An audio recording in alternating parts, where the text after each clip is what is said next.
일어나셔서 우리 오늘 성경 본문 봉독하도록 하겠습니다. 누가복음 24장 30절에서부터 32절 말씀입니다. 누가복음 24장 30절에서부터 32절까지 말씀을 한 목소리로 봉독하시겠습니다. 시작.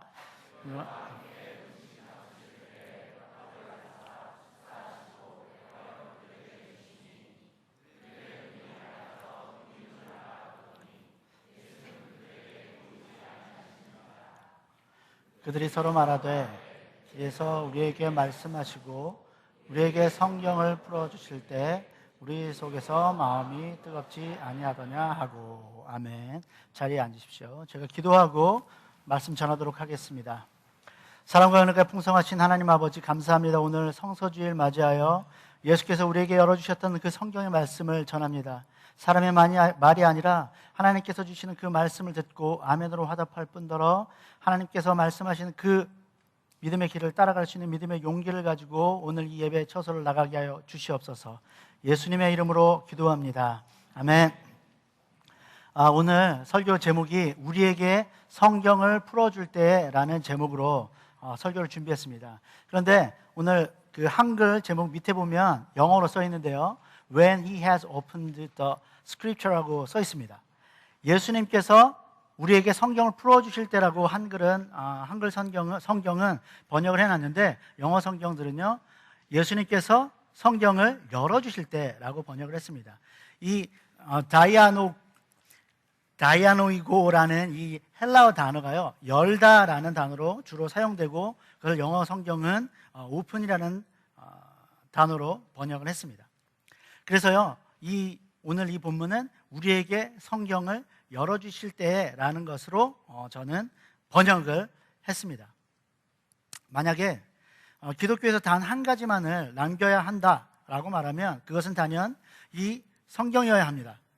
이 성경 안에는 하나님과 그의 백성들의 역사가 기록되어 있고, 그 역사는 하나님의 백성들을 위해서 기록되었습니다. 그런데 성경의 역사는 과거의 기록만을 의미하지는 않습니다. 성경은 하나님의 감동으로 기록된 것으로 하나님의 뜻을 비추는 미래의 역사까지 기록하고 있습니다. 만약에, 다시 한번 만약인데요, 그 하나님의 과거와 현재 그리고 미래까지 기록한 성경의 핵심을 한 가지만 꼽으라고 한다면 그건 당연히 예수 그리스도겠죠. 예수님은 2000년 전에 이스라엘 땅에 태어난 사람이지만 동시에 구약 성서가 예언했고 기대하던 그리스도였으며, 신약 성서가 기록하고 기대하는 재림할 그리스도이십니다. 오늘은 성서주일입니다. 성서주일은 하나님의 말씀이 기록되어 있는 성서를 생각하고 그 성서를 주신 하나님께 감사하는 동시에 이 성서를 더욱 사랑하여 읽고 연구하기로 서약하는 데 목적을 두고 지켜지고 있습니다. 한국 교회에서요 1895년에 선교사님께서 서울에 성서공회 사무실을 열고 1899년에 성서공회 주일을 지킨 것이 이 성서주일의 시초입니다. 성서공회 주일은요 1900년도에 성서주일로 이름을 바꿨고요, 전국 교회가 공식적으로 성서주일을 지키기 시작한 건요 1954년입니다. 1954년 12월 둘째 주일부터 성서주일을 한국 교회는 지키면서 말씀을 사랑하고 연구하겠노라 라는 그런 다짐을 되새기는 그런 날로 기념하고 있습니다. 개신교 성서의 핵심은요 예수 그리스도라고 말씀드렸습니다. 성서를 사랑하여서 연구한다면 바로 예수 그리스도로부터 성서를 이해하고 해석하는 것이 필요합니다. 세계적인 신학자인 김세윤 박사는요 그의 책 바울 신학과 새 관점이라는 책에서요, 바울이 다메섹에서 나타나신 그리스도를 만난 경험에서 그의 형상부동론과 행위 없이 믿음으로 의롭게 된다는 이신층의 교리가 직접 유래되었다라고 말합니다. 바울은 다메섹에서 만난 부활하신 예수 그리스도를 통해서 유대교의 수호자에서 예수 그리스도를 열방에 전하는 선교사로 소명을 받습니다. 그로부터 그는 자신이 읽었던 구약 성서와 예수의 제자들을 통했던 복음에 대한 새로운 해석을 시작하게 되는 것이죠. 우리가 읽고 있는 대부분의 신약 성서는 부활하신 예수를 다메섹 도상에서 만났던 바울을 통해 기록된 하나님의 말씀입니다. 성서를 사랑하는 연구는 예수 그리스도를 중심에 둘 때 온전해질 수 있는 것입니다. 제가 어린 시절에 친구들이랑 좋아하는 노래를 부르면서 카세트 테이프에 녹음했던 그런 기억이 있습니다. 여기 보니까 이제 저처럼 카세트에 녹음해 보신 분들이 있을 것 같기도 하고, 없을 것 같은, 카세트가 뭔지, 카세트 데크가 뭔지 모르는 사람도 있을 것 같은데요. 요 앞에 있습니다. 이 앞에 있습니다. 저는 이게 CD 플레이어인 줄만 알았는데 오늘 설교하려고 앞에 앉아서 보니까 여기 카세트 데크가 있네요. 유물입니다. 아주 오래죠. 우리 한마음교회가 그만큼 역사와 전통을 가지고 있어서 그런 거겠죠. 제가 녹음을 하고 재생 버튼을 딱 눌렀을 때 저는 깜짝 놀랐어요. 두 가지. 첫째, 내가 이렇게 음치였나? 둘째, 이건 내 목소리가 아닌데? 친구들이 이게 네 목소리야 라고 얘기할 때 놀랐습니다. 분명히 내 생각, 내 감정을 담은 목소리인데 내가 알아듣지 못하는 그런 아이러니, 충격적이었습니다. 카세트 데크 여기 있지만 이거는 이제 예배를 위해서 사용되는 거니까 만지지는 마시고요. 혹시 본인의 목소리가 궁금하다면 스마트폰에 녹음기기 다 있습니다. 어린 시절에 가난해서 카세트가 없었다면 부모님을 원망하지 마십시오. 지금 우리 손에는 녹음기가 있으니까 본인의 목소리로 하나님께 찬양을 들으시면서 녹음을 한번 해보세요. 아주 아름다운 찬양이 울려 나올 것입니다. 우리 찬양대의 목소리처럼, 찬양처럼 아름다운 찬양이. 아멘? 아멘이죠. 네, 감사합니다. 우리 찬양대 항상 아름다운 목소리로 하나님께 찬양을 올려주셔서 감사하고, 하나님께서는 비록 나의 음치 같은 목소리지만 그래도 하나님께서는 기뻐 받으시는 줄 저는 믿습니다. 하나님이 만들었잖아요, 이렇게. 하나님이 만들어 놓고 이거 좋아하실 겁니다. 누가복음 24장 18절에서부터 20절 말씀을 보면요, 제가 짧게 말씀드리면, 그 한 사람인 글로바라 하는 자가 대답하여 이르되, 당신이 예루살렘에 체류하면서도 요즘 거기서 된 일을 혼자만 알지 못하느냐? 나사렛 예수의 일이니 그는 하나님과 모든 백성 앞에서 말과 일에 능하신 선지자이거늘 우리 대제사장들과 관리들이 사형 판결에 넘겨주어 십자가에 못 박았느니라 라고 제자들이 예수님께 일어난 일들을 부활하신 예수님께 면박을 주면서 설명을 합니다. 이게 바로 아이러니죠. 본인들이 예수님을 보면서 예수님에 대해서, 예수님이 겪으신 일을 이야기하고 있습니다. 예수님을 보았지만 예수님을 알아보지 못하는 그런 아이러니입니다. 예수님은 한편으로 이해할 만도 해요. 그들이 부활하신 예수님을 처음 봤으니까요. 그 제자들은 원래 그러한 사람들이었습니다. 처음 예수님을 만났을 때 그 예수가 그리스도라는 것에 대한 믿음이 전혀 없었습니다.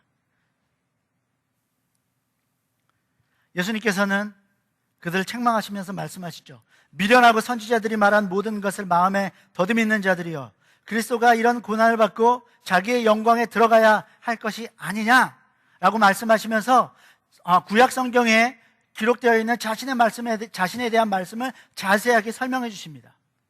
예수님께서 구약 성경을 열어주시기 때문에 우리는 그분이 필요합니다. 모세와 모든 선지자의 글로 시작하여 성경에 쓴 바 자기에 관한 것을 성경을 열어 말씀하십니다. 물론 그 말씀이 그들에게 새로운 말씀은 아닐 것입니다. 예수님께서는 제자들에게 성경이 가리키고 있는 메시아 그리스도가 자신이라는 것을 반복적으로 그리고 경험적으로 가르치셨습니다. 3년 동안 사역하시면서 그들이 본 것이 무엇이냐? 예수님이 혹시 그리스도가 아닐까? 그리고 또 예수님께서 그들에게 가르친 것이 무엇이냐? 내가 모든 사람들을 위해 대속물로 죽어야 할 것이다 라고 말씀하신 그리스도라고 제자들에게 그렇게 가르치셨던 그 말씀을 다시 한번 그들에게 전한 것이죠. 그때 그 제자들의 마음이 뜨거워졌습니다. 자신이 그렇게 사랑하던 예수님께 배웠던 그 말씀을 다시 들으니까 낙심되어 있던 마음이 다시 한번 뜨거워졌습니다. 우리의 믿음은 과거의 역사의 기반을 두고 있습니다. 그래서 우리가 만약에 너는 어떤 예수님을 믿느냐라고 물어본다면 우리는 그 질문에 대해서 즉각적으로 이렇게 대답을 하겠죠. 2000년 전에 예수님께서 이 땅에 오셔서 우리의 죄를 대신해서 십자가에 못 박혀 죽으시고 사흘 만에 부활하신 것을 믿습니다. 나는 그런 예수님을 믿습니다. 아멘? 네, 아멘. 제가 초등부 아이들에게 침례 교육을 하면서 우리 초등부 아이들이 이번에 8명이나 침례를 받았습니다. 네. 우리 여기 침례 받은 자녀들을 두신 우리 부모님들도 축하드리고 우리 유스그룹도 많이 받았어요. 근데 유스그룹은 몇 명인지 모르겠네요. 초등부는 8명입니다. 우리 또 장년분들도 많이 침례를 받으셨어요. 무려 30명이나 침례를 받으셨습니다. 하나님을 믿는 그런 믿음의 고백이 우리 한마음교회에 있다는 것이죠. 제가 침례 교육을 하면서 아이들에게 기대하는 대답은 바로 이겁니다. 이 대답이 나올 때까지 해야 돼요. 2000년 전에 예수님께서 나의 죄를 대신해서 십자가에 죽으시고 사흘 만에 부활하셨습니다. 그걸 믿는다. 그 대답이 나와야 한다는 것이죠. 이 믿음의 고백 자체에 2000년 전이라는 과거의 역사가 들어있습니다. 우리의 믿음은 과거의 역사, 예수님의 역사에 대한 기억을 통해서 믿음을 갖게 됩니다. 우리는 매년 성탄절 시즌이 되면 예수님의 탄생을 기억하고 기뻐합니다. 예수님께서 이 땅에 태어나신 그 말씀을 들으면 Joy to the world 너무 기쁘지 않습니까? 마음이 뜨거워지지 않습니까? 뜨거워져야죠. 네. 추운 겨울에도 우리의 마음이 따뜻해지는 것은 예수님께서 2000년 전에 우리 추운 겨울과 같은 우리 마음속에 오시기 위해 이 땅에 오셨다는 것이죠. 그 말씀 때문에 우리는 마음이 뜨거워지는 것입니다. 부활절도 마찬가지죠. 매년 듣는 부활절 말씀입니다. 부활절에 무려 40일 동안이나 금식하면서 기도하면서 부활절을 기다립니다. 우리는 2000년 전에 예수님의 부활의 역사를 기억하며 우리의 믿음을, 우리의 마음을 다시 한번 뜨겁게 만든다는 것이죠. 그래서 우리는 예수님이 필요합니다. 기독교 역사에는 또 한 가지의 아주 충격적인 아이러니가 하나 있는데요. 그것은 2세기에 존재했었던 말시온 교회라는 그 말시온주의자들의 그런 주장이 아주 아이러니한데요. 어떤 주장이었냐면 말시온이라는 사람이 있었는데요. 그 사람은 로마에 살고 있었던 크레도라는 영지주의자의 영향을 받은 그런 그냥 지금 결론적으로만 얘기하면 이단 교회의 수장이었죠. 말시온이라는 사람이 있었습니다. 그 사람은요, 유대교와 물질 세계를 악하게 보는 그런 신학을 그리스도교라는 이름으로 발전을 시킨 사람이에요. 그가 이단적인 가르침을 시작했기 때문에 교회들은 저 말시온은 이단이다라고 출교를 시켰습니다. 144년의 일이었습니다. 그리고 나서 말시온은 독자적으로 말시온 교회를 세우게 됐죠. 많은 추종자들이 그를 따랐습니다. 일설에 의하면 그 말시온이 부잣집 아들이었다고 합니다. 네. 그래서 많은 사람들이 따랐을 수도 있을 것 같아요. 그는 예수님의 제자들은 유대주의자들이기 때문에 사도를 인정하지 않았습니다. 오직 바울만이 예수님의 가르침을 바르게 이해한 진정한 사도다라고 여겼다고 합니다.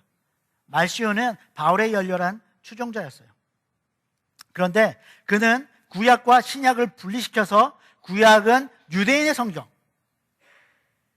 성경이라고 치부해버렸습니다. 또한 구약의 여호와는 지고한 하나님이 아니라 무지와 분노와 복수의 마음을 지닌 열등한 창조신이다. 물질 세계를 창조했기 때문에 열등하다라고 주장을 한 것입니다. 그러나 신약의 하나님은 사랑으로 충만한 참 하나님으로 우주적인 구세주인 그리스도를 보내신 사랑의 하나님이다라고 주장했다는 것입니다. 말시온은요, 성경책을 만들었어요. 바울 서신 10개, 그리고 누가복음을 편집한 그 책 한 권, 11권의 책으로 성경을 만들었습니다. 그래서 이것을 사람들은 가르쳐서요, 말시온의 정경이라고 부릅니다. 자신이 추종하던 사도 바울은 예수 그리스도를 통해서 구약 성서를 해석했는데 자신은 구약 성서를 그리스도와 상관없는 것으로 치부해버린 것, 그것이 아이러니죠. 예수 그리스도께서도 구약 성경을 열어주셨습니다. 사도 바울도 구약 성경을 예수 그리스도 중심으로 해석을 했습니다. 그런데 말시오는 예수 그리스도를 믿는다고 하면서 구약 성경과 대부분의 복음서들을 무시했습니다. 사도 바울을 추종하면서도 구약 성경을 외면하고 바울 서신과 누가복음 일부만을 성경으로 인정했습니다. 구약 성경 없이 예수 그리스도를 믿는다면 과연 우리는 어떤 예수 그리스도를 믿게 될 것인가? 저도 모르겠습니다. 과연 말시온이 가지고 있었던 성경책을 가지고 예수를 알게 된다면 어떤 예수를 믿게 될지. 감사한 것은 예수님께서 구약 성경을 열어서 우리에게 주신 것에 대해서 감사할 따름입니다. 부활하신 예수님께서는 또한 눈을 열어주십니다. 예수님께서 눈을 열어주시기 때문에 우리는 그분이 필요합니다. 부활하신 예수님께로부터 열어주시는 성경 강해를 듣다가 두 제자들은 자신들의 목적지인 엠마오에 다다랐습니다. 그리고 그들은 그분께 함께 머물자고 강권을 하죠. 그들의 마음은 예수님 때문에 뜨거워져 있기는 했었습니다. 그런데 그들은 그분이 부활하신 예수님인지는 아직 모르고 있습니다. 그들은 예수님의 죽음 때문에 삶의 목적을 이뤘습니다. 3년 동안이나 따라다녔던 그 예수님이 존재하지 않기 때문에 어디로 갈지 몰랐습니다. 그래서 그들은 일단은 엠마오로 갔습니다. 그런데 그 길에서 만난 사람이 예수님에 대해서 얘기하니까 마음이 뜨거워진 것이죠. 그래, 오늘 밤에 더 이 예수님에 대한 말씀을 듣기 원한다. 그래서 그들은 그분과 함께 머물길 원했습니다. 그런데 놀라운 일은 저녁 식사 시간에 일어나죠. 그분이 떡을 가지고 축사하신 후에 그들에게 떼어주시고 그들이 떡을 먹으니 그들의 눈이 열렸습니다. 성경을 열어주시고 떡을 떼어주신 그분이 부활하신 예수님이라는 것을 깨닫게 되었다는 것이죠. 그제서야 그들은 서로 말합니다. 길에서 우리에게 말씀하시고 우리에게 성경을 열어주실 때 우리 속에 마음이 뜨겁지 아니하더냐. 이제 우리 예루살렘으로 돌아가자. 그들이 즉시 예루살렘을 향해, 제자들이 있는 예루살렘을 향해 갑니다. 그들의 목적지는 임시 목적지는 엠마오였지만 그들에겐 새로운 목적지가 생겼습니다. 바로 예루살렘이었죠. 여기서 주목해야 할 표현이요, 그들의 눈이 밝아져입니다. 그들이 눈이 밝아져. 이 표현도 아까 처음에 제가 말씀드렸던 그 헬라어 단어를 사용하고 있습니다. 아직도 익숙해지지가 않네요. 열어주셨다는 말이에요. 여기서 눈이 밝아져라고 한글 성경이 번역한 것은요, 또 똑같은 오픈, 열다라는 단어를 사용하고 있다는 것입니다. 이것을 원어대로 번역한다면요, 눈이 열려인데요, 눈이 떴다가 아니라 눈이 열렸다예요. 신학자들은 이런 상황에서 쓰는 용어를 만들었는데요, 그거를 디바인 패시브라는 용어를 사용합니다. 이 신적인 수동태, 한국말로는 어색하네요. 디바인 패시브, 이게 종종 등장을 하는데요, 이것은 하나님께서 그렇게 하셨다라는 표현이에요. 그들이 눈을 떴다는 게 아니라 하나님께서 그들의 눈을 뜨게 하셨다라는 의미를 담고 있는 것입니다. 하나님께서 눈을 열어주시니까 그들의 눈이 부활하신 예수님을 보게 된 것입니다. 그리고 나니까 그들이 성경에 대한 그들의 해석이 새로워지기 시작합니다. 엠마로 오던 길에 예수님께서 열어주셨던 성경 해석이 그들의 마음을 뜨겁게 했던 것을 기억해내요. 여전히 그들은 올 때는 뜨거웠지만 그들의 목적지가 바뀌진 않았습니다. 그러나 눈을 뜨고 나니까 내가 왜 마음이 뜨거워졌었는지 알겠다. 새로운 해석이 되는 것이죠. 부활하신 예수님을 만나니까 해석이 온전해지는 것입니다. 더불어서 예루살렘에 있을 때 예수님을 따르던 여인들이 예수님의 무덤에 다녀와서 예수님이 부활했다, 예수님이 무덤에 계시지 않다라고 얘기했을 때 이런 뭔 말도 되지 않는 이야기를 하는가라고 생각했었는데 다시 그 이야기까지 떠올랐을 것 같아요. 그 여인들의 말이 사실이었구나.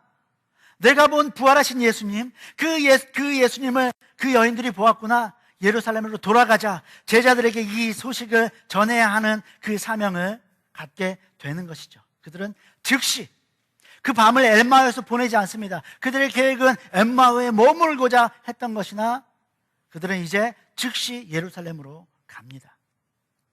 부활하신 예수님을 만난 사람들은 자신의 길을 돌이켜 예수님의 길로 갑니다.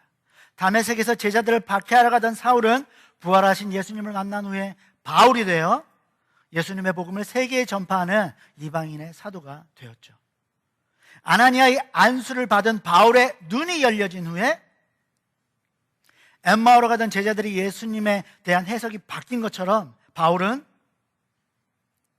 구약에 대한 가말리엘 학파의 해석에서 부활하신 예수님 중심으로 성서 해석을 하게 됩니다. 그리고 그는 안디옥 교회를 거쳐서 열방을 향해 나가는 이방인의 사도가 되었죠. 우리는 지금 예수 그리스도가 필요합니다. 엠마오로 가던 제자들의 눈이 열려질 때는요, 주의 만찬이 관련이 있습니다. 바울의 눈이 열려질 때는 침례가 행해졌습니다. 오늘은 침례식이 있었죠. 성삼위 하나님의 이름으로 침례를 받은 분들, 그분들에게 제자들과 사도 바울처럼 부활하신 예수 그리스도를 중심으로 성서를 해석하는 능력이 더해지기를 축복합니다. 주의 만찬과 침례는 예수님께서 역사 속에서 행하셨던 과거에 대한 믿음이 현재적으로 해석되는 성례입니다. 침례는 예수님의 부활이 나의 부활이라는 해석이에요. 주의 만찬은 예수님의 살과 피가 이 세상에서 거룩한 삶을 살도록 성도들에게 주시는 생명력이라는 해석입니다. 그것이 실제로 예수님의 피와 살은 아닙니다. 그러나 우리는 그렇게 해석하는 거예요. 우리가 물속에 들어간다고 죽는 건 아니에요. 하지만 우리는 그렇게 해석한다는 것이죠. 성경의 해석은 과거의 역사를 현재로 가져오는 것입니다. 그런데 그 작업에는 반드시 예수 그리스도가 중심에 있어야 한다는 것이죠. 엠마오로 가는 제자들이 예수 그리스도를 만나고 부활신앙을 가졌습니다. 다메섹으로 가던 사울이 부활하신 예수 그리스도를 만나고 오직 믿음, 이신칭의, 오직 믿음으로 구원을 받는다라는 믿음을 갖게 되었다는 것이죠. 부활하신 예수 그리스도를 구세주로 믿음으로써 오늘 30명의 성도들이 침례를 받았습니다. 우리의 눈을 열어 주님을 보게 하신 하나님을 찬양합니다. 아멘. 아직까지 혹시 예수 그리스도를 구주로 영접하지 않으시거나 침례를 받지 않으신 분이 이 자리에 계시다면 하나님께서 그분의 눈을 열어주시고 부활하신 예수 그리스도, 다시 오실 예수 그리스도를 보게 하시기를 간절히 원합니다. 워싱턴 DC에 있는 뮤지엄 오브 더 바이블을 제가 방문한 적이 있습니다. 그곳은 꼭 방문해야 할 그런 성지입니다. 멀지 않잖아요. 여기서 한 4시간 정도만 가면 되니까요. 꼭 한번 방문해 보시기를 추천합니다. 오전 10시에 열고 오후 5시에 닫아요. 7시간밖에 없습니다. 다음날 가면 또 입장료를 내야 되니까요. 7시간에 끝내야 되는데 충분하지는 않지만 그래도 중간에 점심도 먹고 쉬엄쉬엄 7시간이면 그곳을 관람하실 만큼 유익하고 아주 흥미로운 그런 곳입니다. 제게 성경 박물관에서 제일 인상적이었던 것은요 2층입니다. 2층 주 전시관인데요, 그곳이 주 전시관의 시작이에요. 그곳의 주제가 뭐냐면 The Impact of the Bible입니다. 성경의 영향력이라는 주제를 가지고 전시관을 꾸며놨어요. 그런데 임팩트, 어떤 것에 대한 임팩트냐? 미국 사회에 대한 임팩트입니다. 미국 사회에 어떤 영향을 성경이 미쳐왔고 지금 미치고 있느냐? 사회와 문화 전반에 걸쳐서 성경은 미국 역사에 아주 중요한 위치에 있다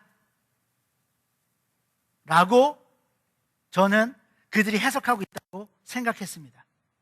특히 제게 제일 인상적이었던 것은 흑인 관련된 내용이었어요. 많은 흑인들, 우리가 알고 있는 흑인 여러도 있죠?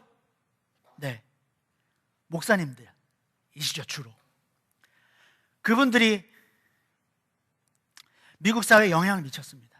그분들이 성경을 가진 믿음, 성경을 통한 믿음을 가지고 그런 영향력을 행사했던 것이죠.